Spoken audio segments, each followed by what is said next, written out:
ऋतिक रोशन चीता के सीक्वल की स्क्रिप्ट क्यों पढ़ रहे हैं? क्या अमिताभ बच्चन और मिथुन चक्रवर्ती का स्टारडम बराबर है? अजय देवगन और मिथुन चक्रवर्ती बार बार बॉक्स ऑफिस पर क्यों टकराते रहे? मिथुन चक्रवर्ती को टोटल एक्टर क्यों कहा जाता है? चीता के सीक्वल की कहानी क्या है? मैं आपका स्वागत करता हूं बॉलीग्राज के फिल्मी गलियारे में। कसम पैदा करने वाले की मिथुन जैसा कोई पैदा नहीं हुआ। आज मिथुन के बारे में अपन आपको वो चीजें खोद खोद के बताएंगे कि तुम्हें सीने में घुसा पुराने दिनों का तीर दर्द फेंक देगा। काहे कि ये कोरोना का काल चल रहा है और इस कोरोना के काल में मिथुन दा की फिल्में लोग खोज खोज करके देख रहे हैं। लोग आज भी मिथुन दा को जवान मानते हैं। आइजैक न्यूटन के नियमों की बखिया उधेड़ सुकरात के कोर्स की दैया मैया कर देने वाले ग्रेट मिथुन दा। भाई साहब 90s का दौर था। 80 के दशक वाले जवान होने की कोशिश में लगे थे। 12 से 15 साल के लड़के शर्ट के अंदर स्वेटर पहनकर खुद को नंदी सांड सा महसूस करते थे। एकदम बलवान टाइप की धरती को कास्को की गेंद समझकर मसल देंगे। कॉलर के अंदर रुमाल लपेट पान मसाला खाए रोड पर टहलते थे। ये सीडी प्लेयर मार्केट में आने से 2-4 साल पहले की वारदातें। तब देहात में ब्लैक एंड व्हाइट टीवी होते थे। सिर्फ एक चैनल आता था, DD1। उसमें कुल जमा 2-3 पिक्चर आती थी। एक जुम्मे की रात 9:30 बजे, एक इतवार की शाम 4 बजे। गांव में बिजली रात में 10 बजे आती थी, सुबह 4 बजे चली जाती थी। बच्चे जानते ही नहीं थे कि ये बिजली वाले लट्टू किस लिए लगे हैं। उसी दौर में किसी रात 9:30 बजे एक फिल्म आई, स्वर्ग यहाँ नर्क यहाँ। इस फिल्म से हम हीरो पहचानना शुरू किए। खटिया के पैताने भैया जी बैठे हुए थे। जहां मिथुन दा एक लात उचक के मारते थे विलन को, वहां वो खड़े होकर चिल्लाते थे, ऐ शाबाश। तो भैया जी मिथुन चक्रवर्ती आज की डेट में actor, singer, producer, writer, social worker, hotel businessman से लेकर गुजर कर राज्यसभा संसद तक पहुंच गए। हालांकि पॉलिटिक्स के बारे में कभी खुलकर बतियाते नहीं और जब तक किसी के उलूल जुलूल बयान मीडिया में ना आए तब तक किसी को नेता मानना भी ना चाहिए। आज वो सबसे ज्यादा बिजी बॉलीवुड स्टार हैं। हिंदी, बंगाली, उड़िया, भोजपुरी, तेलुगु और पंजाबी फिल्मों में काम कर चुके हैं। मोनार्क ग्रुप नाम से इनकी होटल इंडस्ट्री, लेकिन कामयाबी एकदम से नहीं मिली। बहुत मेहनत की, स्ट्रगल किया। पहली फिल्म मृग्या थी, सन 1976 में आई थी। सोचो उसी वक्त अमिताभ बच्चन फेमस होना शुरू हो चुके थे।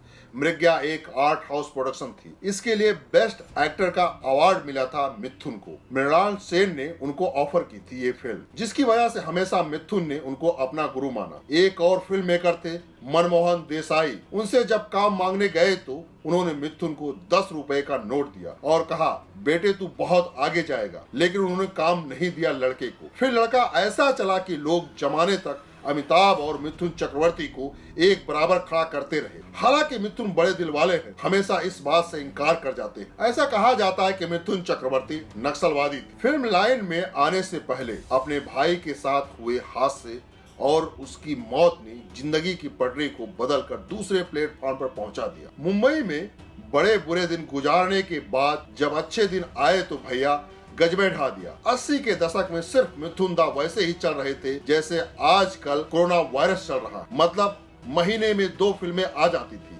लेकिन तब लोग ज्यादा नहीं देख पाते थे क्योंकि पिक्चर हॉल सिर्फ शहरों में होते थे, वो भी बहुत महंगे। देहात में तो सिर्फ टीवी था जिसमें रिलीज होने के 3-4 साल बाद आती। फिर सन 98-99 में सीडी प्लेयर एक कोशिकीय प्राणी के रूप में विकसित हुआ और आगे चलकर उसका पूरा एवोल्यूशन हो गया। 2004 के बाद तो इतना सस्ता हो गया कि आदमी के घर पर छप्पर ना हो, लेकिन DVD CD जरूर मिल जाते थे। ये मिथुन चक्रवर्ती की फिल्मों का स्वर्ण काल। इस वक्त जनता ने मिथुन चक्रवर्ती की इतने फिल्में देखी जितने आसमां पर सितारे, और उन फिल्मों को देखने वाली पूरी पीढ़ी का सदाचार सामान्य ज्ञान पूरी तरह से बदल गया। कैसे? इसका नमूना दिखा देते हैं साहब। ये फाइट सीन था शेरा का। इसको देखने के बाद भौतिक ज्ञानियों ने गंगा जल पी लिया होगा। कुंफू वाले गुरु शिबू इनको गुरु अपॉइंट कर लेते तो भूचाल आ जाता। सोचो जब जैकी चैन हाफ पैंट पहनकर स्कूल जाते थे तो उनसे बड़ा एक्शन मास्टर हमारे यहाँ विलन की धुलाई करता था। इसके अलावा चीता, कैदी, गुंडा, शतरंज, तड़ीपार, दलाल, अहंकार, गुनहगार जैसी सैकड़ों फिल्में हम याद कराएंगे तो आंखें लाल हो जाएंगे लिस्ट देखते देखते। नए डिस्को डांसर याद कर लो।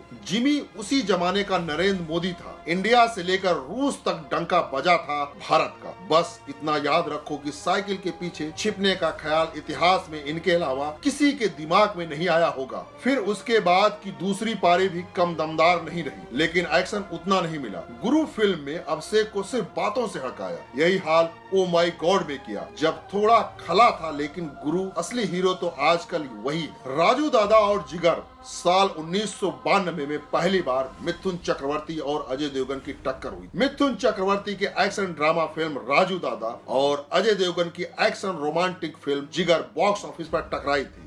इस टक्कर में अजय देवगन ने बाजी मारी। अजय देवगन की फिल्म ने 9 करोड़ रुपए कमाए थे, वहीं मिथुन दादा की फिल्म ने सिर्फ 3 करोड़ रुपए कमाए। आदमी और बेदर्दी साल 1993 में दूसरी बार मिथुन चक्रवर्ती और अजय देवगन के बीच टक्कर हुई। मिथुन चक्रवर्ती की भूमिका में बनी ड्रामा फिल्म आदमी और Ajay Devgan starrer action film Bedardi box office पर टकराई। इस टक्कर में एक बार फिर अजय देवगन ने बाजी मारी। अजय देवगन की इस फिल्म में 6 करोड़ रुपए कमाए, जबकि मिथुन चक्रवर्ती की फिल्म ने करीब 4 करोड़ रुपए कमाए थे। चीता और विजय पथ, अजय देवगन और मिथुन चक्रवर्ती की तीसरी टक्कर साल 1994 में हुई। मिथुन चक्रवर्ती की एक्शन ड्रामा फिल्म चीता की टक्कर अजय देवगन की एक्शन रोमांटिक फिल्म विजय पथ के साथ हुई। वैसे तो ये दोनों फिल्में हिट साबित हुई थी, लेकिन अजय देवगन की फिल्म मिथुन चक्रवर्ती की फिल्म से ज्यादा सफल रही। मिथुन चक्रवर्ती की फिल्म ने 7 करोड़ रुपए कमाए थे, वहीं अजय देवगन की फिल्म ने 12 करोड़ रुपए कमाए थे। जैसा कि मिथुन चक्रवर्ती और अजय देवगन के बीच एक बार नहीं बल्कि 3 बार टक्कर हुई, जिसमें अजय देवगन ने तीनों बार बाजी मारी। चलिए बात करते हैं कि चीता फिल्म की कहानी में ऐसा क्या है जिसमें ऋतिक रोशन दिलचस्पी ले रहे हैं। चीता 1994 में रिलीज हुई थी, जिसे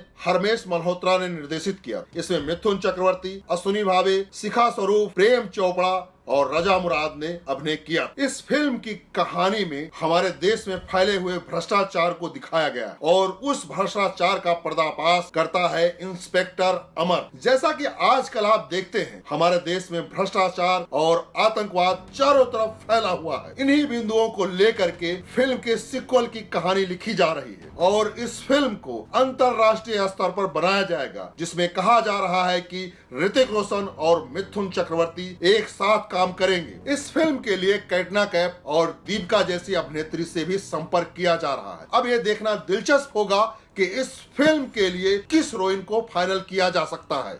वैसे खलनायक की भूमिका के लिए साउथ के सुपरस्टार प्रकाश राज से भी बात की जा रही है। लोगों का मानना है कि ये फिल्म बॉक्स ऑफिस पर वार की तरह ही सफलता अर्जित करेगी और एक बार फिर से ऋतिक रोशन का एक्शन अवतार लोगों को देखने को मिलेगा और मिथुन चक्रवर्ती का वो रोमांटिक, वो एक्शन और वो जलवा और वो अदाएं और वो संवाद बोलने का स्टाइल आपको पर्दे पर फिर से देखने को मिलेगा। तो दोस्तों, आज के लिए बस इतना ही। आप हमें कमेंट करके बताइए कि आपको मिथुन चक्रवर्ती की इस फिल्म का कितना बेसब्री से इंतजार है।